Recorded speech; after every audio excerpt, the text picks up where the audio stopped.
This theorem takes into account that 0 is not nothing. 0 is actually the smallest thing that you can experience, like about as small as a piece of dust to one of us.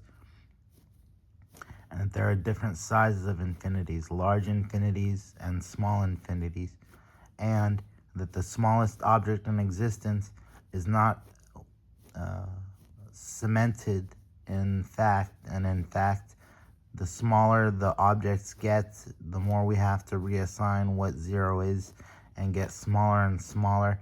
And the more time passes, the bigger and bigger infinities become.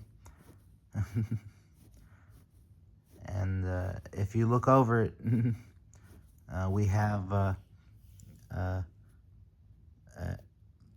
and the smallest infinity is less than the biggest infinity, and the biggest infinity is greater than the smallest infinity, and the biggest infinity is greater than the smallest infinity, and the smallest infinity is less than the greatest infinity.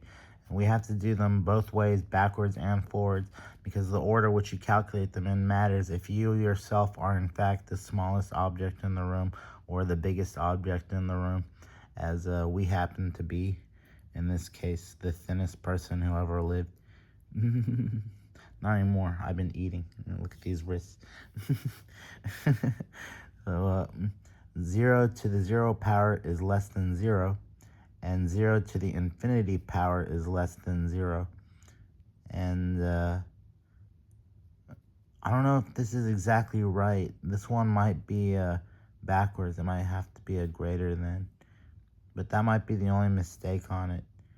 And infinity to 0, how does that relate to infinity? And infinity to the infinity is obviously greater than infinity.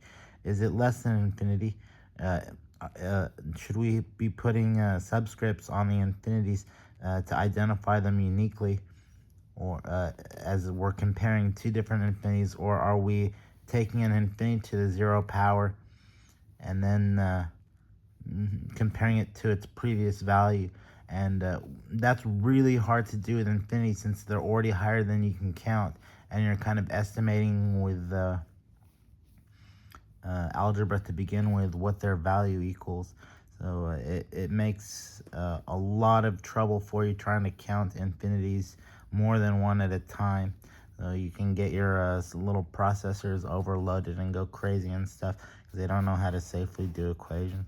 So this is all logically deductional, that the infinity equals and 0 equals, what was I going for here? I don't know, but that concludes this, and that concludes that, and that conclude this. And then the different kinds of infinity in terms of size and count.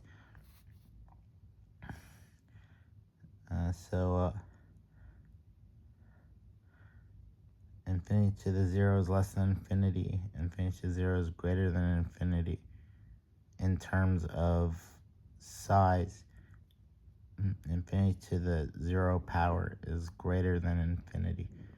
We might have been considering infinities of infinitesimals to begin with, which is why this looks weird. And it has to do with how you divide up the dust that you're experiencing, and the mass of the dust, and the response of the environment to dividing the dust. And in so much as when the dust is divided, its experience is that the world around it gets smaller to compensate, but the world itself that's compensating is getting smaller and smaller over time. So with each division, it experiences the same world around it environmentally, but the world looks smaller and smaller compared to previous divisions that have taken place. And